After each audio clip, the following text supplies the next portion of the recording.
First హిందీలో మాట్లాడి తర్వాత తెలుగులో మాట్లాడతా. ఇది కొంచెం ఇష్యూ, నేషనల్ ఇష్యూ ఉన్నది కదా. చారి గారు మీరు అనుమతి ఇచ్చినట్టే కదా. మేడే శుభాకాంక్షలు.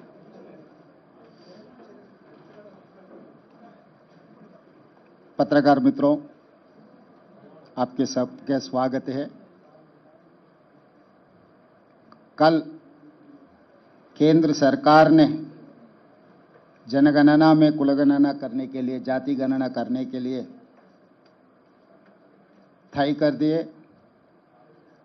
इस मौके पे मैं राहुल गांधी जी को धन्यवाद कहना चाहता हूं, क्योंकि जिस दिन कन्याकुमारी से लेकर कश्मीर तक राहुल जी ने जो पादयात्रा किया हुआ है, तब इस देश जनता से राहुल गांधी जी ने जो मिला, इस देश जनता ने जो मांग किए, वो मांग को राहुल गांधी जी ने वादा किया हुआ है। तेलंगाना में कांग्रेस सरकार बना दो, हम जनगणना में जाति गणना करने वाले हैं, हमारे सरकार के वादा। उनके वादा सुनकर तेलंगाना जनता ने यहाँ पर कांग्रेस सरकार ने बनाया। कांग्रेस सरकार बनने के बाद 15 महीने के अंदर हम लोग जाति गणना करके दिखाए इस देश को। एक मार्गदर्शन दिए हम लोग कि 100 साल से जो मुद्दा कामयाब नहीं हुआ, बार बार ये आवाज़ उठा रहे, मगर कोई सुनने के लिए तैयार नहीं था। मगर राहुल जी ने इस जनता का आवाज़ सुनकर वादा किया हुआ है। इसीलिए तेलंगाना राज्य में कांग्रेस सरकार बनते ही जनगणना में हम जाति गणना करके दिखाए। उसके बाद हम लोग ने इस विधानसभा में हम लोग मांग किए, रेजोल्यूशन पास किए, केंद्र सरकार को आने वाले जनगणना में जाति गणना करो। नहीं किए तो इस देश आपको, भारतीय जनता पार्टी को माफ़ी करने वाले नहीं है। इसीलिए हम लोग सब मिलके संसद से लेकर, सड़क से लेकर संसद तक हम आवाज़ उठाए, दिल्ली गए, जंतर मंतर में हमारे आवाज़ सुनाए। इस बार जनगणना में जाति गणना करना ही पड़ेगा मोदी जी, नहीं तो फिर आप मैदान में नहीं आओगे। आने वाले चुनाव में ये मांगता। देश भर जितने भी पॉलिटिकल पार्टीज थे उस दिन, आप लोग गवाह है, सब भारतीय जनता पार्टी एनडीए के लोग के अलावा बाकी के सब लोग आके जंतर मंतर में हमें मदद दिए। जो तेलंगाना राज्य सरकार ने जो कदम उठाया, सब लोग हमारे मदद किए, हम हमारे लोगों को तारीफ किए। इसीलिए आज मजबूरी से केंद्र सरकार ने यह निर्णय लिया, मगर इस मौके पे हम लोग राजनीति बात करना नहीं चाहता है।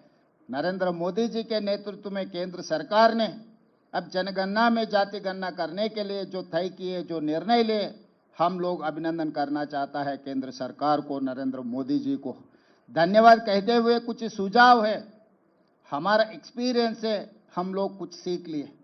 केंद्र सरकार को हम सुझाव दे रहे हैं, आप सचमुच इस जनगणना में जाति गणना करना है तो यूनियन कैबिनेट का एक ग्रुप ऑफ मिनिस्टर्स का एक कमेटी बनवा दो, उसके आगे एक एक्सपर्ट्स कमेटी बना दो, एक्सपर्ट्स कमेटी में आपके ऑफिसरों को भी उसमें शामिल करो। उसके बाद पूरा देश भर आप स्टडी करो, राज्य राज्य में अलग अलग जाति है। उदाहरण यहाँ के जो बोया कम्युनिटी तेलंगाना में ओबीसी है, मगर कर्नाटक में वो ट्राइबल है। यहाँ के लंबाड़ा ट्राइबल है, महाराष्ट्र में वो ओबीसी है। ऐसे बहुत सारे जाति अलग अलग राज्य में अलग अलग रिजर्वेशन आज उन लोग लागू किए। इसीलिए अलग अलग राज्य में अलग अलग जाति का गणन करना है तो अलग अलग प्रोफाइल, अलग अलग विधान लेना पड़ेगा। इसके लिए आप लोग पहले कंसेंसस बिल्ड करने के लिए एक ग्रुप ऑफ मिनिस्टर्स का एक कमेटी बनवा दो, उसके आगे एक्सपर्ट्स कमेटी विथ ऑफिसर्स। तब आपको ये समझ में आएंगे हर राज्य में कौन से सवाल आने वाले हैं जनगणना में, ये जाति गणना करने के लिए। वो उसके बाद हम लोग कंसल्ट किए, हम पॉलिटिकल पार्टी से चर्चा किए, ऑफिशियल डायलॉग किए, उसके आगे स्टेक होल्डर से हम लोग चर्चा किए, उसके आगे सिविल सोसाइटी से भी हम चर्चा किए। पूरा राज्य में जितने भी जिले हैं, हर जिले को हमारा एक्सपर्ट्स कमेटी को हम भेज दिए, ग्रुप ऑफ मिनिस्टर्स को वहां पर भेज दिए, लोगों का आवाज सुने, लोगों का सवाल को जवाब दिए सरकार ने। हम जो सवाल करना है 57 क्वेश्चंस हम तैयार किए, जो डेटा लेने में, ये डेटा में आप लोग हर किसी का, हर परिवार का, पूरा जाति के साथ साथ में उनके पूरे डिटेल्स 8 पेज में कुछ कम 60 सवाल हम तैयार किए। ये सवाल सरकार ने बंद कमरे में बाबू लोग नहीं बनाए, जनता से हम सुझाव लिए, वो सुझाव लेकर हम लोग ये पूरा 8 पेज का क्वेश्चनियर बनाए। तो इसके आगे भी हम डेटा प्राइवेसी एक्ट भी लागू किए कि किसी का अगर डिटेल्स और कहीं पब्लिक डोमेन में गए तो उनका प्राइवेसी एक्ट इफेक्ट नहीं हुआ, जैसा भी हम लोग एक सुझाव लेकर एक्सपर्ट्स कमेटी बना के हम लोग बनाए। पूरा राज्य को हम लोग 95,000 यूनिट्स बनाए, 95,000 एन्यूमरेटर्स को अपॉइंट किए। हर एन्यूमरेटर 150 घरों में जाकर 60 दिन में पूरा समाचार लेकर आना है, वो खुद ने डेटा एंट्री भी करवाना है। हर 10 एन्यूमरेटर को एक सुपरवाइजर को लगाए, कम से कम 10,000 लोगों को सुपरवाइजर बनाए कि ये 10-10 एन्यूमरेटर सही तरीका से काम कर रहे हैं, सही तरीका से समाचार ले रहे हैं, सही तरीका से कंप्यूटराइजेशन करवा रहे, सब सारे हम लोग सुपरवाइज किए। एन्यूमरेटर से लेके चीफ सेक्रेटरी तक बार बार हमारा ग्रुप ऑफ मिनिस्टर्स रिव्यू किए। मुख्यमंत्री होदा पे मैं भी 8 बार रिव्यू किया, सुझाव दिए। उसके बाद पूरा डेटा बनाने के बाद हम लोग पब्लिक डोमेन में रख दिए। उसके आगे भी कुछ सुझाव आए, 96% एन्यूमरेट किए, उसके आगे 4% नहीं किया था। लोग दोबारा मांगे, 60 दिन के बाद हम लोग और भी एन्यूमरेट करने के लिए तैयार है, हमको मौका नहीं मिले। उसके बाद हम ऑनलाइन मौका दिए, टोल फ्री नंबर दिए, ऑफिसर्स में काउंटर खोल के रखा है, कोई भी आए आप इसमें शामिल हो जाओ, इसमें भर्ती करो, इसका डेटा दे दो। दोबारा भी हम 14 दिन मौका दिए। तो 3 महीने में ये सब सारे कर दे के हम एक तरीका से without any controversy, without any legal litigation, without any political interference, we have made a very good policy document of caste census. आज इस देश में तेलंगाना मॉडल हर किसी के लिए काम पे आ जाएंगे। हम लोग जिम्मेदारी समझ रहे हैं, हम लोग किसी को कम करने के लिए कोशिश नहीं कर रहा है। मोदी जी या केंद्र सरकार ने तेलंगाना मॉडल पूछे, तेलंगाना मॉडल से कुछ सीखे, हमको कोई एतराज नहीं है। हमारे जिम्मेदारी है, हम जिम्मेदारी से काम निभाएंगे, जिम्मेदारी से जो सवाल जवाब है हम देने के लिए तैयार है। इसीलिए आज केंद्र सरकार को और नरेंद्र मोदी जी को मेरा एक ही सुझाव है, अगर सचमुच जनगणना में आप जाति गणना करना है तो पहले ग्रुप ऑफ मिनिस्टर्स को अपॉइंट करो, उसके आगे एक्सपर्ट्स कमेटी बना दो। ये group of ministers and experts committee हर राज्य में जाकर राज्य सरकार से संवादन कर दे के उन लोगों का सुझाव भी ले लो। उसके आगे स्टेक होल्डर्स का भी आप पूरा देश भर आप मीटिंग लगवा दो। उसके आगे सिविल सोसाइटी से भी आप इंटरेक्शन का काम कर दो। ये सब होने के बाद टर्म्स ऑफ रेफरेंस, अब क्या पूछना चाह रहे, कौन सी तरीका से काम करना चाह रहे, कब तक आप पूरी करना है, हमारा पहले डिमांड अब कब शुरू करने वाले, कब तक खत्म करने वाले, पहले ये तो इस देश को बोलने का जिम्मेदारी आपके ऊपर है मोदी जी। और रहा सवालों का, क्योंकि ऐसे ही जनरल इंफॉर्मेशन आप लेके कर दिए तो इससे कोई फायदा नहीं है, आगे जाति के लिए कोई फायदा भी नहीं है। राहुल गांधी जी ने ये साफ कहा, this is an society x-ray. एक आदमी का अगर दवाखाना को गए तो एक्सरे किए तो जितने भी उनके प्रॉब्लम्स आइडेंटिफाई हो सकता है, समाज में जितना भी प्रॉब्लम्स है ये जनगणना में जाति गणना करने के वजह से एक्सरे मिलेगा। एक्सरे मिले तो आप इसका ट्रीटमेंट इलाज कर सकता है। इसीलिए केंद्र सरकार को हम हम ये गिनती करना चाहता है कि आप हमारे एक्सपीरियंस से आप कुछ सीखने के लिए कोशिश करो। एक एक्सपर्ट कमेटी को आप यहाँ भेज दो। हमारे पूरा सरकार के सिस्टम पूरा खड़ा होकर केंद्र सरकार को मदद करने के लिए हम राजी है, क्योंकि इस देश में जो 90% एससी एसटी बीसी माइनॉरिटीज है, उनके वेलफेयर के लिए, उनके डेवलपमेंट के लिए राज्य सरकार और केंद्र सरकार मिलजुल के काम करने का वक्त आए। आज वो सवाल पूछ रहा है, सवाल कर रहा है राज्य और केंद्र सरकारों को। इन लोगों को भरोसा देने का जिम्मेदारी प्रधानमंत्री होते हुए आपके ऊपर, तेलंगाना मुख्यमंत्री, मेरा ऊपर बहुत बड़ा जिम्मेदारी है। ये जिम्मेदारी निभाने के लिए हम तैयार है, हम राजी है। यहाँ पर कोई राजनीति करने का इरादा हम लोगों को नहीं है। हम लोग केंद्र सरकार को मदद करने के लिए, साथ मिलकर काम करने के लिए हम तैयार है। जब तक आप ये पूरा जनगणना में जाति गणना करने के लिए तारीख तय करो, उसके आगे टर्म्स ऑफ रेफरेंस तय करो, उसके आगे प्रोसेस पूरा तैयार करो, उसके बाद ये पूरा मिलने के बाद ये डेटा लेकर क्या करना है, वो एक बड़ा सवाल अपने सामने खड़ा है।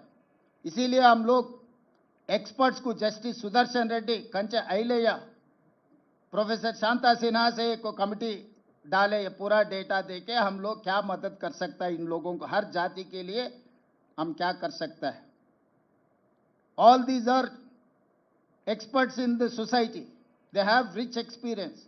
उनके एक्सपीरियंस से हम सुझाव लेके सरकार आगे बजट में, एम्प्लॉयमेंट में, एजुकेशन में, हर जगह में उन लोगों का हक देने के लिए हम लोग कोशिश कर रहा है। इसीलिए आज केंद्र सरकार को धन्यवाद कहते हुए आगे जो रास्ता खोलना है, आगे जो सवाल अपने सामने खड़ा होने का मौका है, ये सवालों को जवाब हमारा एक्सपीरियंस से आप ले लो। हम लोग केंद्र सरकार के साथ मिलकर काम करने के लिए हम तैयार हैं। మీడియా మిత్రులారా, మీకందరికీ తెలుసు, 100 సంవత్సరాల నుంచి ఈ దేశంలో 1931 బ్రిటిషర్స్ ఈ దేశాన్ని పాలిస్తున్న సందర్భంలో ఈ దేశ జనాభాలో ఉన్న వాళ్ళ కులాల వారీగా వివరాలు సేకరించడం జరిగింది. దాదాపుగా 100 సంవత్సరాల నుంచి ఇప్పటి వరకు మళ్ళీ ఈ పూర్తి స్థాయిలో సమాచార సేకరణ జరగలేదు. 2010లో మన్మోహన్ సింగ్ గారు, శ్రీమతి సోనియా గాంధీ గారు యూపీఏ చైర్పర్సన్గా ఉన్నప్పుడు ఒక ప్రయత్నం చేసిండ్రు, సమాచార సేకరణ చేసిండ్రు. కానీ ఆ వివరాలు పూర్తిగా ప్రజలకు అందుబాటులోకి రాలేదు, ప్రభుత్వం ఆమోదించలేదు. నరేంద్ర మోడీ గారు ప్రధానమంత్రిగా బాధ్యత చేపట్టిన తర్వాత ఆ నివేదికను కాలగర్భంలో కలిపేసిండ్రు. ఈ 11 సంవత్సరాలు వారు ఎలాంటి ప్రయత్నం చేయలేదు. కానీ శ్రీ రాహుల్ గాంధీ గారు కన్యాకుమారి నుంచి కశ్మీర్ వరకు 150 రోజులు 4000 కిలోమీటర్లు మండు టెండల్లో, మంచు కొండల్లో పాదయాత్ర చేస్తూ ఈ దేశ ప్రజలందరినీ కలిసినప్పుడు, దేశ ప్రజల యొక్క ఆలోచన, దేశ ప్రజల యొక్క గుండె చప్పుడు విన్న రాహుల్ గాంధీ గారు స్పష్టమైన హామీ ఇచ్చిండు ఈ దేశ ప్రజలకు. ఏ రాష్ట్రంలో మా ప్రభుత్వం ఏర్పడుతుందో ఆ రాష్ట్రంలో మేము జనగణనలో కులగణనను ఏర్పాటు చేస్తాము, వివరాలు సేకరిస్తాము. అదేవిధంగా కేంద్రంలో కూడా మా ప్రభుత్వం ఏర్పడిన ఎంబడే జనగణనలో కులగణనను కలిపి సమాచారాన్ని సేకరించి ఇది ఒక ఈ సమాజానికి సంబంధించిన ఎక్స్రే, ఈ ఎక్స్రే ద్వారా వాళ్ళు ఎంతమంది ఉన్నారో అంత వాళ్లకు నిధుల విషయంలో, నియామకాల విషయంలో న్యాయం చేస్తామని రాహుల్ గాంధీ గారు హామీ ఇచ్చారు. ఈరోజు రాహుల్ గాంధీ గారు హామీ మేరకు తెలంగాణ ప్రజలు కాంగ్రెస్కు ప్రభుత్వాన్ని అందించడం జరిగింది. రాహుల్ గాంధీ గారు సూచనలు తీసుకుంటూ తెలంగాణ రాష్ట్రంలో కులగణను విజయవంతంగా, ఎలాంటి వివాదాలు లేకుండా, ఎలాంటి తప్పులు లేకుండా ప్రతిపక్షాలను, అదేవిధంగా అందులో భాగస్వాములను, అదేవిధంగా ప్రజా హక్కుల సంఘాలను అందరిని కూడా వాళ్ళ అభిప్రాయాలను సేకరించి ప్రశ్నాపత్రాన్ని తయారు చేసి చట్ట పరిధిలో రాజ్యాంగబద్ధంగా ఈ వివరాలన్నిటిని కూడా సేకరించి ఈరోజు దేశానికే ఆదర్శంగా నిలబడ్డం. రాహుల్ గాంధీ గారికి ఈరోజు తెలంగాణ ప్రజల తరఫున నేను ధన్యవాదాలు తెలియజేయదలుచుకున్న, బలహీన వర్గాల తరఫున నేను ధన్యవాదాలు తెలియజేయదలుచుకున్న. ఈరోజు పెద్దలు కేశవరావు గారు, హనుమంతరావు గారు, మధుయాస్కి గారు, పొన్నం ప్రభాకర్ గారు, అంజన్ కుమార్ యాదవ్ గారు, చాలామంది మిత్రులు, షబీర్ అలీ గారు, చాలామంది శాసనసభ్యులు, వీళ్ళందరూ కూడా నన్ను అభినందించడానికి వచ్చిండు. ఈ అభినందనలు నాకు కాదు, రాహుల్ గాంధీ గారికి చెందాలి. వారి ఆలోచనను, వారి సూచనలను తీసుకొని తెలంగాణ రాష్ట్ర ప్రభుత్వం ఈ కులగణను చేపట్టడం జరిగింది. స్పష్టంగా పారదర్శకంగా అత్యంత భద్రంగా ఈ వ్యవహారాన్ని మొత్తం ప్రభుత్వం ఒక ప్రతిష్టాత్మకంగా తీసుకొని అమలు చేయడం జరిగింది. ఇందులో మంత్రివర్గ ఉపసంఘం group of ministers Uttam Kumar Reddy గారు, బట్టి విక్రమార్క గారు, సీతక్క గారు, అదేవిధంగా శ్రీధర్ బాబు గారు, పొన్నం ప్రభాకర్ గారు అందరూ కూడా ఇందులో అధికారులతోని చీఫ్ సెక్రటరీ నుంచి ఎన్యూమరేటర్ల వరకు దాదాపుగా 1,50,000 మంది భాగస్వాములు అయ్యి దాదాపుగా 90 రోజులు నిరంతరం పనిచేసి ఈ విజయవంతంగా ఈ నివేదికను తయారు చేయడం జరిగింది. ఆ తర్వాత అసెంబ్లీలో తీర్మానం చేసినాం, 2 తీర్మానాలు చేసినాం. ఒకటి, జనగణనలో కులగణన కేంద్ర ప్రభుత్వం తక్షణమే చేపట్టాలి. అదేవిధంగా బీసీ రిజర్వేషన్లను 50% పరిధిలో నియంత్రించడం కాదు, ఈ 50% పరిధిని దాటి రిజర్వేషన్లు పెంచాలి. అందులో 42% బీసీలకు రిజర్వేషన్లు ఇవ్వాలి అని మేము శాసనసభలో తీర్మానం చేసి కేంద్ర ప్రభుత్వానికి పంపించినాం. కుల సంఘాల మద్దతు జంతర్ మంతర్లో కేంద్ర ప్రభుత్వం మీద పార్లమెంట్ జరిగేటప్పుడు ఒత్తిడి తీసుకురావడానికి రోజంతా ధర్నా చేసినాం. జాతీయ స్థాయిలో ఉన్న రాజకీయ పార్టీలు దాదాపుగా 16 పార్టీలకు సంబంధించిన ప్రతినిధులు ఆ నిరసన కార్యక్రమంలో పాల్గొని సంపూర్ణంగా మాకు మద్దతు ఇవ్వడం జరిగింది. ఈరోజు ఈ ఒత్తిడి మేరకు కేంద్ర ప్రభుత్వం నరేంద్ర మోడీ గారు నిన్న జనగణనలో కులగణనను చేర్చుతామని నిర్ణయించారు. ఈ నిర్ణయాన్ని స్వాగతిస్తున్నాము. ఇక్కడ రాజకీయాలకు తావు లేకుండా కేంద్ర ప్రభుత్వాన్ని అభినందిస్తున్నాము. అయితే ఇది అమలు చేసే క్రమంలో తీసుకోవాల్సిన జాగ్రత్తలు, నిర్ణయించాల్సిన సమయం అనేది అత్యంత కీలకము. ఈరోజు ప్రధానమంత్రి గారిని నేను అడుగుతున్నా, మీరు ఎప్పుడు మొదలు పెడుతున్నారు, ఎప్పటిలోగా జనగణన కులగణన చేర్చి పూర్తి చేస్తారో మీరు తేదీలను నిర్ణయించండి. అదేవిధంగా ఇది అమలు చేసే క్రమంలో మీరు తీసుకోబోయే నిర్ణయాలు, అమలు చేసే ముందు వచ్చే సవాళ్లను, సమస్యల్ని ఏ విధంగా అధిగమించదలుచుకున్నారో మీరు అన్ని రాజకీయ పక్షాలతో చర్చించండి. ఇది సీక్రెట్ డాక్యుమెంట్ కాదు, ఇది ఎనీ పొలిటికల్ పార్టీ రెస్పాన్సిబిలిటీ కాదు, ఇది గవర్నమెంట్ ఆఫ్ ఇండియా బాధ్యత.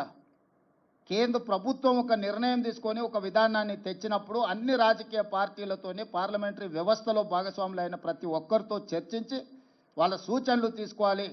అందుకే నరేంద్ర మోడీ గారికి సూచన చేస్తున్న గ్రూప్ ఆఫ్ మినిస్టర్స్తో ఒక కమిటీ వేయండి, ఆఫీసర్లతో కూడుకున్న ఇంకొక ఎక్స్పర్ట్స్ కమిటీని వేయండి. గ్రూప్ ఆఫ్ మినిస్టర్స్ రాజకీయ పార్టీలతోని, అదేవిధంగా స్టేక్ హోల్డర్స్తోని, అదేవిధంగా సివిల్ సొసైటీస్తోని చర్చించమనుండ్రి. వాళ్ళ నుంచి వచ్చే సూచనలను, వాళ్ళ నుంచి వచ్చే సమస్యలను, ప్రశ్నలను ప్రభుత్వం వివరణ ఇవ్వడం ద్వారా పారదర్శకంగా ఈ ప్రక్రియను ముందుకు తీసుకెళ్ళవచ్చు. ఇదే కాకుండా ఈ అధికారులు వివిధ రాష్ట్రాలలో గతంలో జరిగిన అనుభవాలను వాళ్ళు తిరిగి తెలుసుకోవాలి, అక్కడి నుంచి సమాచారాన్ని సేకరించాలి. తద్వారా ఈ గొప్ప కార్యక్రమము ఎలాంటి వివాదాలకు తావు లేకుండా పూర్తి చేయడానికి అవకాశం ఉంటుంది. కాబట్టి మీరు అధికారులతో కూడా కమిటీని నిర్ణయించి ఇప్పుడు మీరు చేపట్టబోయే జనగణనలో కులగణన విధి విధానాలు ఏందో నిర్ణయించండి. విధి విధానాలను కూడా పబ్లిక్ డొమైన్లో పెట్టండి, ప్రజల నుంచి సూచనలు తీసుకోండి. మేము సమాచార సేకరణ చేసినప్పుడు 57 ప్రశ్నలను ప్రజల నుంచి అడిగి ప్రశ్నాపత్రాలను తయారు చేసి ఆ ప్రశ్నాపత్రాలను కూడా మేము ప్రజల ముందు పెట్టినాం. మేము ఏమేమి సమాచారాన్ని సేకరించబోతున్నాం, ఈ సమాచారాన్ని మీ దగ్గరకు వచ్చినప్పుడు మీరు అందరికి ఇవ్వండి అని చెప్పి ఇట్లా 8 పేజీల 57 ప్రశ్నపత్రాలు తయారు చేసి ఈ ప్రశ్నలకు సంబంధించిన సమాచారాన్ని సేకరించిన సమాచారాన్ని చాలా గోప్యంగా భద్రపరిచినము. వ్యక్తులు, కుటుంబాలకు సంబంధించిన సమాచారాన్ని ప్రజలకు ఇవ్వలేదు. వాళ్ళ సామాజిక వర్గాల యొక్క నిష్పత్తిని మాత్రమే ప్రజలకు వివరించినాం. శాసనసభలో కూడా ఆ వివరాలను పెట్టి సభలో చర్చించి ఫైనల్గా ప్రభుత్వం దీన్ని చట్టాన్ని చేసినప్పుడు కూడా సభలో సుదీర్ఘమైన చర్చ చేసి అన్ని రాజకీయ పార్టీలను ఇందులో భాగస్వాములను చేసినాం. ఎక్కడ కూడా మా పార్టీ విధానంగానో మా ప్రభుత్వంలో ఉండే కొద్దిమంది వ్యక్తుల విధానంగానో దీన్ని మేము అమలు చేయలేదు. 4 కోట్ల తెలంగాణ ప్రజలు, ప్రతిపక్ష పార్టీలతో సహా ప్రభుత్వం, అదేవిధంగా స్టేక్ హోల్డర్స్ ఎవరైతే భాగస్వాములు ఉన్నారో, లబ్ధిదారులు ఉన్నారో వాళ్ళు, అదేవిధంగా ప్రజా హక్కుల కోసం పనిచేసే వాళ్ళందరినీ కూడా ఇందులో భాగస్వాములను చేసి వాళ్ళకు నమ్మకం, విశ్వాసం కల్పించి ఈరోజు ఈ కార్యక్రమాన్ని ముందుకు తీసుకెళ్ళినాం. అందుకే ఈరోజు తెలంగాణలో దేశంలోనే మొదటి రాష్ట్రంగా తెలంగాణ నిలబడ్డది. ఇవాళ దేశానికే ఆదర్శంగా తెలంగాణ ముందు వరుసలో ఉన్నది. నిన్న రాహుల్ గాంధీ గారు అదే విషయం చెప్పినారు. తెలంగాణ మోడల్ ఈ దేశానికి రోల్ మోడల్. ఈ రోల్ మోడల్ నుంచి మీరు నేర్చుకోండి, తద్వారా పకడ్బందీగా దీన్ని అమలు చేయండి అని రాహుల్ గాంధీ గారు సూచన చేసిండ్రు. రాహుల్ గాంధీ గారిని ఈ పత్రికా సమావేశంలో అభినందిస్తూ అదేవిధంగా నరేంద్ర మోడీ గారికి సూచన చేస్తూ మీరు మా ప్రభుత్వం వైపు నుంచి మేము సహకరించడానికి సిద్ధంగా ఉన్నాము, కేంద్ర ప్రభుత్వంతో కలిసి పనిచేయడానికి సిద్ధంగా ఉన్నాం, మా అనుభవాన్ని కేంద్ర ప్రభుత్వంతో పంచుకోవడానికి మాకు ఎలాంటి బేసిజాలు లేవు. రాజకీయ ప్రక్రియలో కానీ అధికారుల నిర్ణయాలలో కానీ అదేవిధంగా ఇప్పుడు జస్టిస్ సుదర్శన్ రెడ్డి, కంచె ఐలయ్య గారు, ప్రొఫెసర్ శాంతాసేన గారు ఇలాంటి మేధావులను కూడా ఈ నివేదిక ఇచ్చి ఏ రకంగా ఈ నివేదిక ద్వారా ఈ పేదలకు ఇందులో భాగస్వాములకు న్యాయం చేస్తామో కూడా ఒక ఎక్స్పర్ట్స్ కమిటీని కూడా వేసి వాళ్ళ నుంచి కూడా మేము అడ్వైస్ తీసుకుంటున్నాము. ఎందుకంటే నివేదిక తయారు చేయడంతో మన బాధ్యత అయిపోలేదు. ఆ నివేదిక ద్వారా నిజమైన పేదలకు లబ్ధి చేకూరాలి, నిజమైన బలహీన వర్గాలకు మేలు జరగాలి అన్న ఆలోచన కృత్రిమంగా 50% రిజర్వేషన్ ఏదైతే అప్పర్ లిమిట్ క్యాప్ పెట్టినరో దాన్ని తొలగించడమే కాదు, బీసీలకు 42% రిజర్వేషన్ ఇవ్వాలి అన్న ఆలోచన ఏదైతే ఉన్నదో మేము తీర్మానం చేసినాం, జంతర్ మంతర్లో ధర్నా చేసినాం. ఏది ఏమైనా నిన్న కేంద్ర ప్రభుత్వం నిర్ణయం తీసుకున్నది. ఆలస్యమైన ఈరోజు ఈ నిర్ణయం తీసుకున్న దాన్ని స్వాగతిస్తూ దీన్ని పకడ్బందీగా అమలు చేయాలన్నదే మా ఆలోచన. కేంద్ర ప్రభుత్వానికి సంపూర్ణంగా రాష్ట్ర ప్రభుత్వం సహకరించి జనగణనలో కులగణనను పకడ్బందీగా చెయ్యాలి. తద్వారా బలహీన వర్గాలకు 42% రిజర్వేషన్లు రావాలి. విద్య, ఉద్యోగ, ఉపాధి అవకాశాలలో వాళ్ళకు సముచితమైన స్థానం కల్పించాలన్న రాహుల్ గాంధీ ఆలోచనను అమలు చేయడానికి ఎవరితోనైనా కలిసి పనిచేయడానికి మా ప్రభుత్వానికి ఎలాంటి అభ్యంతరాలు, ఇబ్బంది లేదు.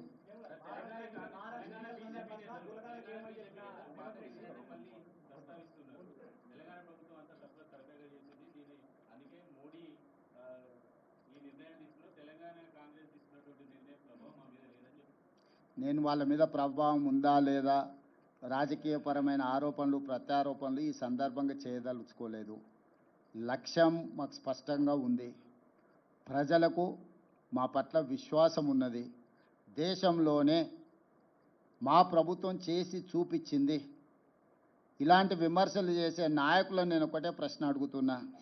11 సంవత్సరాల నుంచి నరేంద్ర మోడీ గారు ఈ దేశ ప్రధానమంత్రిగా ఉన్నాడు. 16-17 రాష్ట్రాలలో మీ ప్రభుత్వమే ఉన్నది. గుజరాత్లో 25 సంవత్సరాల నుంచి మీ ప్రభుత్వం ఉన్నది. మీరు అధికారంలో ఉన్న రాష్ట్రాలలో చేసి మీరు ఆదర్శంగా నిలబడి ఉంటే ఈరోజు తెలంగాణ మోడల్ని మీరు అనుకరించండి అని చెప్పే అవకాశమా మాకు రాకపోతుండే కదా. రాజకీయంగా లబ్ధి పొందాలన్న ఆతృతగా అనిపిస్తుంది వాళ్ళ మాటలలో తప్ప పకడ్బందీగా కులగణన చేయాలి, జనగణనలో కలపాలన్న ఆలోచనే చేయలేదు. చేయాల్సిన జనగణన కూడా 2021లో చేయకుండా వాయిదా వేసిండ్రు. ఇవాళ అది కూడా చేయాల్సిందే అని చెప్పి మేము ఒత్తిడి తీసుకురావడంతో ఈరోజు వాళ్ళు ముందుకు వచ్చిండ్రు.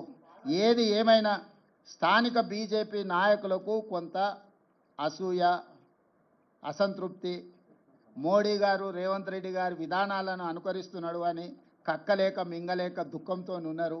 ఇంకా వాళ్ళని ఎందుకు చారి ఇబ్బంది పెడతావు?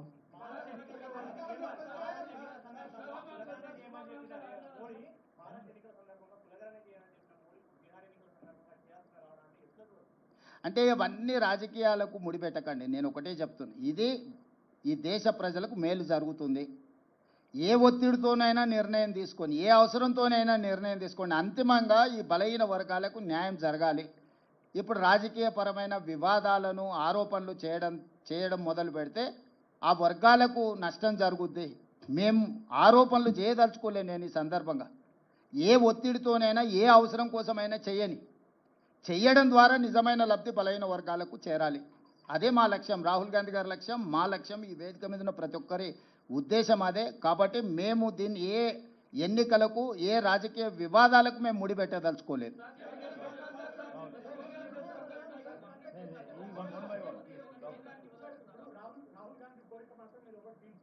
రాహుల్ గాంధీ ఇంకొక కోరిక ఏంటంటే ఇక్కడ తెలంగాణలో రోడ్డు పేరుల చట్టం తీసుకురావాలని, అది కూడా కులాలకు సంబంధించింది. Good question Rahul. ప్రభాకర్.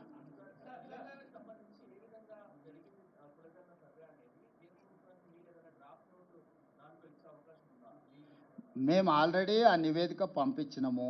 ఫర్దర్గా వాళ్ళకి ఏదైనా కావాలనుకుంటే ఒక డెలిగేషన్, ఆఫీసర్స్ డెలిగేషన్ కానీ గ్రూప్ ఆఫ్ మినిస్టర్స్ వచ్చినా కూడా పవర్ పాయింట్ ప్రజెంటేషన్ ఇచ్చి మా అనుభవాలను అన్నిటిని కూడా వాళ్ళతో పంచుకుంటాము. వాళ్ళు ఇక్కడికి వచ్చిన సమాచారాన్ని ఇస్తాం, లేదు మమ్మల్ని రమ్మంటే కూడా ఢిల్లీకి వెళ్తాం. ఇక్కడ రాజకీయంగా పంతాలకు పట్టింపులకు మేము పోదలుచుకోలేదు. ఈ ప్రక్రియ పకడ్బందీగా చేసి సరైన సమయంలో మనం చేస్తే ఈ వీళ్ళందరికీ మేలు జరుగుతుంది. వీళ్ళ కోసం ఒక మెట్టు దిగడానికి కూడా, బలైన వర్గాల కోసం ఒక మెట్టు దిగడానికి కూడా మా ప్రభుత్వానికి ఎలాంటి భేషజాలు లేవు.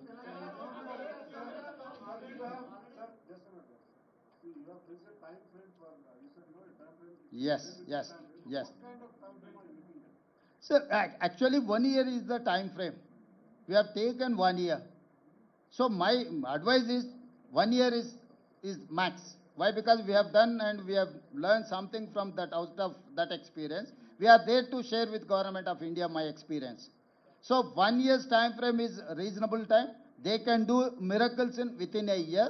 I don't know how Government of India is going to take on a decision. That is why I have told you discuss with political parties and stakeholders and civil societies. Then you will get some information or otherwise suggestions. Based on that, you prepare in a terms of reference. It is easy to handle things. Otherwise, it will become an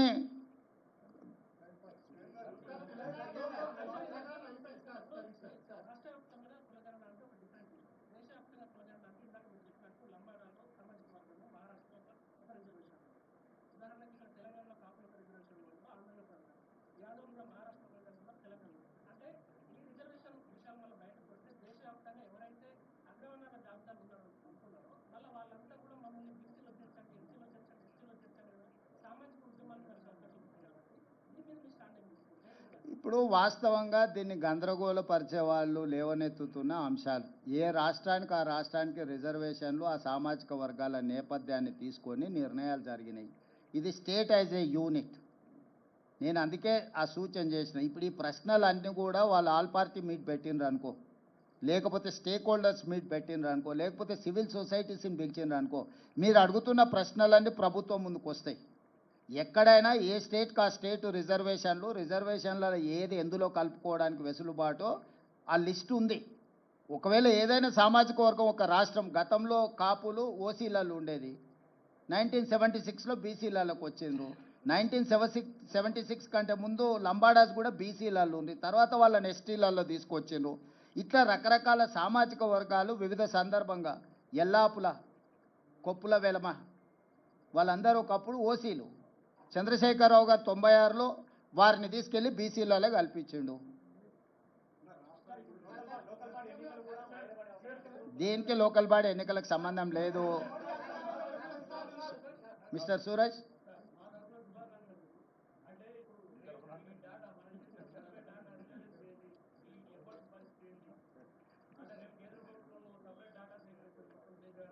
A data సేకరించినా సూరజే ఉంటాడు, పొన్నం ప్రభాకరే ఉంటాడు కదా.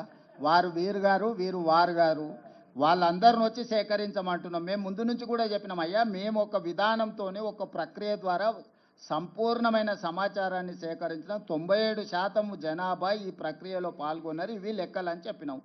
కేంద్ర ప్రభుత్వం ఇంకా మెరుగైన ప్రక్రియ ఏదని చేపడితే మంచిదే కదా, మాకేం అభ్యంతరం లేదు. మేము ఇంటింటికి వెళ్ళి 150 కుటుంబాలను, 150 ఇండ్లను ఒక గ్రూప్గా, దానికి ఒక ఎన్యూమరేటర్ను పెట్టి 60 రోజులు సమయం ఇచ్చినాం. ఓ రోజు సూరజ్ ఏదైనా పని మీద పెళ్ళికో పేరంటానికి పోతే కూడా తెల్లారైనా మళ్ళీ పోయి నమోదు చేయించుకొని రాని. దాంట్లో ఎవరైతే నమోదు చేయించుకున్నారో వాళ్ళు సంతకం తీసుకున్నాం. అధికారి ఆయన సొంతంగా రాసుకొని ఆయన సంతకం పెట్టుకొని రాలే.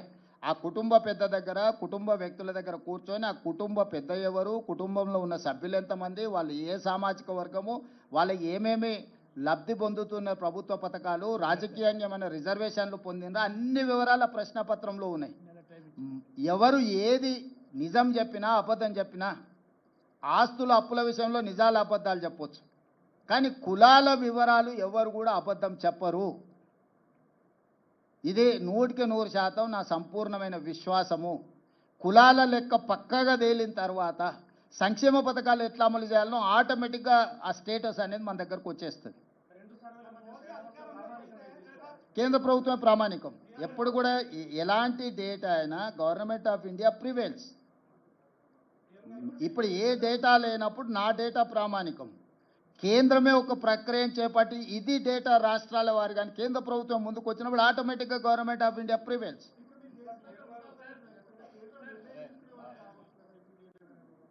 ఇప్పుడు వృధా కాదు, దేశానికి ఉపయోగపడ్డదని మేము చెప్తున్నాం. రోల్ మోడల్ తెలంగాణ అని ఎందుకు చెప్తున్నాం? 100 సంవత్సరాల నుంచి ఎవరు చెయ్యలేని పనిని ప్రక్రియను తెలంగాణ రాష్ట్ర ప్రభుత్వం చేయడం ద్వారా చేయడానికి ఏ విధి విధానాలు ఉండాలి, చేయడం వల్ల వచ్చే ప్రయోజనం ఏంది, చేయకపోతే కలిగే రాజకీయ పార్టీలకు నష్టమేంది తెలిసింది. కాబట్టి ఈరోజు తెలంగాణలో సేకరించిన సమాచారం దేశానికి ప్రయోజనం చేకూరింది. కాబట్టి ఇవాళ దేశానికే రోల్ మోడల్గా నిలబడ్డం మేము. తెలంగాణ మోడల్ దేశానికే రోల్ మోడల్.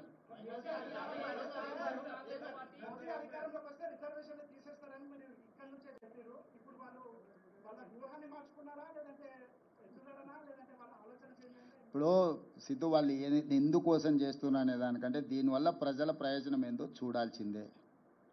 ఆ ఎన్నికల ముందు వాళ్ళు చేసిన ప్రయత్నాన్ని మేము తిప్పికొట్టినాం కాబట్టి ప్రజలు కూడా తిప్పికొట్టి 240 సీట్లు ఇచ్చారు కాబట్టి రిజర్వేషన్లు రద్దు కాలేదు, రాజ్యాంగాన్ని మార్చలేదు. వాళ్ళు అనుకున్న 400 సీట్లు వచ్చినుంటే ఈ పాటికి దేశంలో రిజర్వేషన్లు రద్దయ్యేటివి, రాజ్యాంగం రూపురేఖలు మారిపోయేది, ఈరోజు కులగణన కూడా జరుగుండేది కాదు. ఆ రోజు ప్రజలు మేము అప్రమత్తం చేసినాం కాబట్టి వాళ్ళకి సంపూర్ణమైన మెజారిటీ ఇవ్వకుండా 240 సీట్లు ఇచ్చారు కాబట్టి సంకీర్ణ ప్రభుత్వంలో వాళ్ళు అనుకున్న ఎజెండాను అమలు చేయలేని పరిస్థితిలో ఇప్పుడు ఈ సంకీర్ణ ప్రభుత్వాన్ని కాపాడుకోవాలంటే కులగణన చేసి తీరవలసిందే. ఎందుకంటే అక్కడ బీహార్లో వాళ్ళతో సంకీర్ణ ప్రభుత్వంలో ఉన్న నితీష్ కుమార్ ఇతరులు ఈరోజు కులగణన చేయాలనే డిమాండ్తో ఉన్నారు. మొన్నటి వరకు మీరు చెప్పిన నరేంద్ర మోడీ గారు బీజేపీ కులగణనకు వ్యతిరేకంగా మాట్లాడిండు కదా. రాజ్నాథ్ సింగ్ గారు అఫీషియల్గానే చెప్పిండు, సుప్రీంకోర్టుకి చెప్పిండు మేము చెయ్యము అని, అఫిడవిటే ఇచ్చిండు. ఎందుకు మారింది? మేము ఎన్నికల ముందు, పార్లమెంట్ ఎన్నికల ముందు ప్రజల్ని అప్రమత్తం చేసినాం కాబట్టి ప్రజలు మోడీకి సంపూర్ణమైన మెజారిటీ, ముఖ్యంగా 400 సీట్లు ఇవ్వకుండా తిరస్కరించడంతో by political compulsion he has decided to take up this issue. So మేము ఏదైతే ప్రయత్నం చేసినామో రాహుల్ గాంధీ గారి భారత్ జోడో యాత్ర దేశ ప్రజలకు ఉపయోగపడ్డది. ప్రతిపక్షం, మేము పాలకపక్షం వస్తే నిర్ణయాలు చేస్తాం, ప్రతిపక్షంలో ఉంటే ప్రభుత్వాన్ని ఒత్తిడి చేస్తాం. ఇదే కదా ప్రజాస్వామిక స్ఫూర్తి. మా ఒత్తిడితోని ఈరోజు కేంద్ర ప్రభుత్వం ముందుకు వచ్చింది, అమలు చేస్తుంది.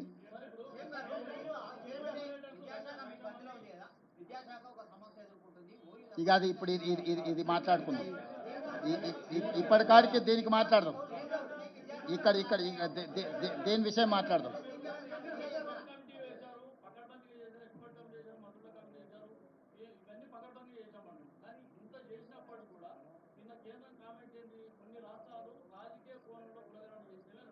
అవును, కొన్ని రాష్ట్రాలు అంటే బీహార్ లాంటి రాష్ట్రం వాళ్ళ ప్రభుత్వం ఉంది కదా, నితీష్ కుమార్ చేసిందని కోర్టు తప్పు పట్టింది కదా. వాళ్ళ గురించి వాళ్ళు చెప్పుకుంటే ఎన్నికల్లో నష్టం వస్తుందని బీహార్ను పరోక్షంగా కోర్టు చేసిండు Ashwini Vaishnaw. It is not for Telangana. Yes,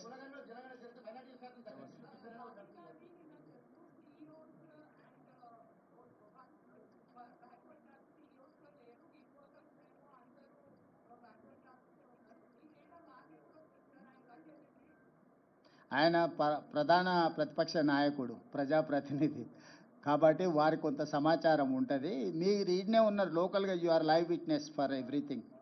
మేము డేటా అంతా ఇచ్చినాము, కొంత సెన్సిటివ్ డేటా షేర్ చేయడానికి లేదు. Data privacy act, head of a డిపార్ట్మెంట్లో ఎవరు ఉన్నారు ఏంది అనేది ఆ డేటా అంతా అఫీషియల్గా ఎప్పుడైనా అందుబాటులో ఉంటుంది.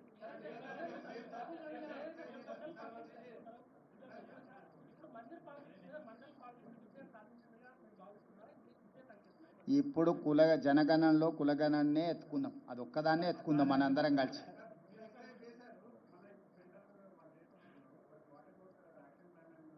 మా యాక్షన్ ప్లాన్ కూడా ఎక్స్పర్ట్స్ కమిటీని అపాయింట్ చేసినాం. We will take that experts committee suggestions and we will implement. Yes, it is there, it is under process. ఇప్పుడు ఈ ప్రెస్ మీట్ అనేది నిన్న కేంద్ర ప్రభుత్వం తీసుకున్న నిర్ణయం మీద రాష్ట్ర ప్రభుత్వం సహకారానికి సంబంధించి మీరు ఏ ప్రశ్నలు అడిగినా దానికి రిలేట్ చేసి అడగండి.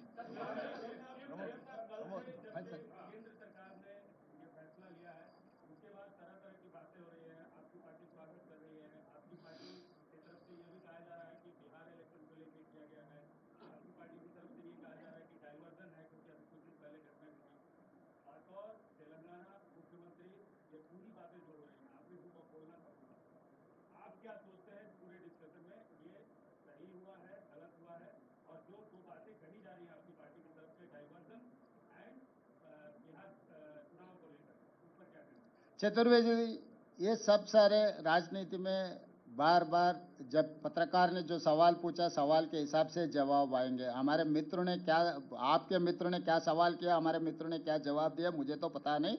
जहां तक मुख्यमंत्री होदा से मैं एक ही बात साफ कहना चाहता हूं, जो तेलंगाना पहले कदम उठाए, मोदी जी ने मान लिए तेलंगाना कदम सही है। जो तेलंगाना राज्य सरकार ने जो मांग की है, जो खत लिखा मोदी जी को, वो खत मान लिए। इसीलिए मैं अभिनंदन करना चाहता हूं नरेंद्र मोदी जी को, तेलंगाना को आदर्श लेकर आगे जा रहे हैं। आगे केंद्र सरकार ने जनगणना में कुलगणना जो करने के लिए कोशिश कर रहा है, उसके लिए हम सुझाव देंगे, हम मदद देंगे, आगे मिलकर काम करेंगे। अभी तो इतना ही है। मैं राजनीति के बारे में चर्चा नहीं करना चाहता हूं, मैं आरोप नहीं लगाना चाहता हूं, क्योंकि राहुल गांधी का जो सोचधारा है, वो सोचधारा अमल करने का जिम्मेदारी तेलंगाना सरकार के है। जो राहुल गांधी सोचधारा को मोदी जी ने अमल किए तो ये तो बेहतर है, क्योंकि ये लीडर ऑफ अपोजिशन कुछ सुझाव दिए, जब प्रधानमंत्री मान लिए तो देश के लिए अच्छा है। यहाँ ये मुद्दे को यहीं देखो, बिहार में क्या चुनाव हो रहा है, आगे सीमांतर के क्या होने वाले, सीमा पे क्या हो रहा है, ये सब सारे हम इस मौके पे हम ये सब सारे चर्चा नहीं करना चाहता हूं मैं।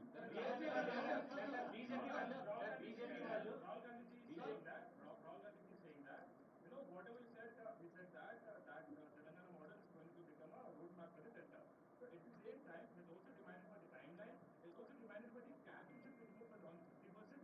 And he also said that I don't want to comment on whether it is diversion or not, whether it's diversion from the Pahalgam attacks or not, whether it is for the Bihar elections or not. What would you like to say? What would you like to demand? Would you like to demand timeline? Would you like to demand 50% cash amount and 50% to be removed? At the same time, the BJP saying that the Congress did the cash census for the diversion, and also they did it for the political gains, political objectives. क्या कहेंगे sir आप?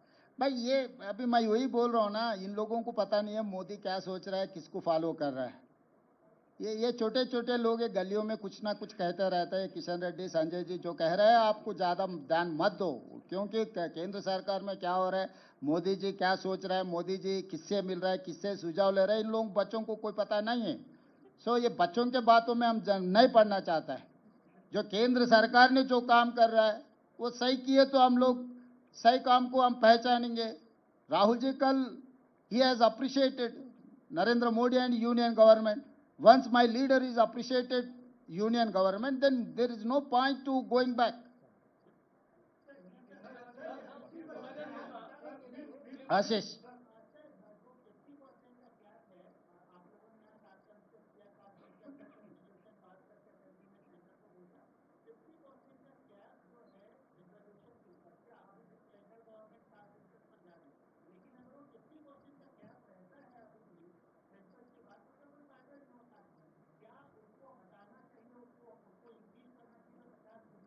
आशीष ji, supreme court ने 50% ही रखना बोल के नहीं बोले। जब आपके ने डेटा नहीं है,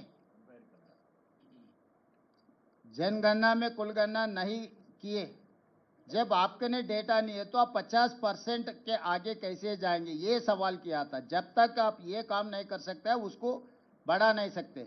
ईडब्ल्यूएस में 10% बढ़ा दिया, अभी 50% होके 60% हो गए। आगे ओबीसी के लिए जो करना है, हम लोग जो 42% रेजोल्यूशन पास किए, जब ये पूरा इकट्ठा होकर अगर डेटा मिले ना, डेटा मिल गए तो काम खत्म। वहीं से अब रिजर्वेशन बढ़ाने का काम शुरू हो जाएंगे। इसीलिए पहले ये काम करो। पहले अभी किसी को इलाज करना बोले तो पहले एक्सरे लेना, तो ये एक्सरे है इलाज करने का।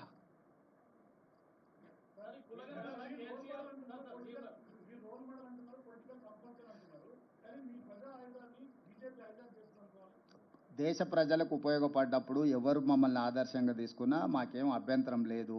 ప్రపంచమే మేము కాంగ్రెస్ పార్టీ స్వతంత్రం కోసం కొట్లాడినప్పుడు ప్రపంచ దేశాలు చాలా వరకు మమ్మల్ని ఆదర్శంగా తీసుకొని కొట్లాడినరు। మహాత్మా గాంధీ కాంగ్రెస్ పార్టీ ప్రెసిడెంట్, శాంతి ద్వారానే ఒక పెద్ద యుద్ధాన్ని గెలిచిండు। హింస లేకుండా యుద్ధాన్ని గెలవడం ప్రపంచంలో ఎవరైనా సాధించిందా? మహాత్మా గాంధీ గారు హింస అనేదే లేకుండా ఒక యుద్ధాన్ని గెలిచి ఒక దేశాన్ని స్వతంత్రం ఇచ్చిండు. ప్రపంచమంతా దాన్ని, నేను నిన్నగాక మొన్న జపాన్ పోయిన, హిరోషిమా నగరంలో మహాత్మా గాంధీ గారి ఎక్కడైతే న్యూక్లియర్ బాంబు ప్రయోగించిందో అక్కడనే మహాత్మా గాంధీ గారి స్టాచ్యూ పెట్టుకొని వారిని ఆదర్శంగా తీసుకొని, జపాన్ దేశానికి సైన్యమే లేదు తెలుసు కదా, శాంతి ద్వారా ప్రపంచాన్ని జయించవచ్చని గాంధీజీని ఆదర్శంగా తీసుకుంటే గొప్పగా అనుకోవాలి తప్ప దాన్ని తప్పుగా ఎందుకు అనుకుంటాము? ఈరోజు రాహుల్ గాంధీని నరేంద్ర మోడీ గారు ఆదర్శంగా తీసుకుంటే అది ఒక గొప్ప విషయము. మహాత్మా గాంధీ అయినా రాహుల్ గాంధీ అయినా ఈ దేశ ప్రజలకు ఏం కావాలనో ముందుగానే ఆలోచన చేసి దాన్ని అమలు చేయడానికి సర్వం ఒడ్డుతారు. ఎవరైనా ఆ దారిని ఎన్నుకోవాల్సింది ఒక రోజు ముందు ఒక రోజు వెనకాల. కాబట్టి రాహుల్ గాంధీ గారి దారిని నరేంద్ర మోడీ గారు వారు పాటిస్తున్నారు అని అంటే అది మంచిదే కదా.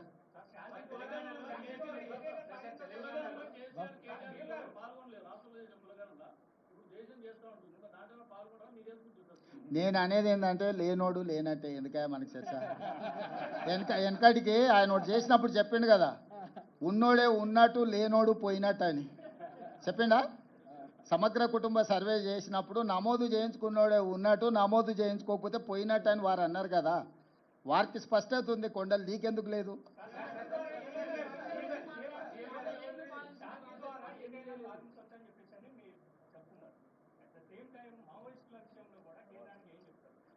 అవన్నీ మొన్ననే చెప్పిన, చర్చలు చేస్తున్నాం. మీరు మళ్ళీ ఇది అయిపోయినాక పెద్దలు కేశవ్ గారు పక్కనే ఉన్నారు, వారు ఆ బాధ్యతను చూస్తున్నారు, మీరు వారితో చర్చించి తీసుకోండి.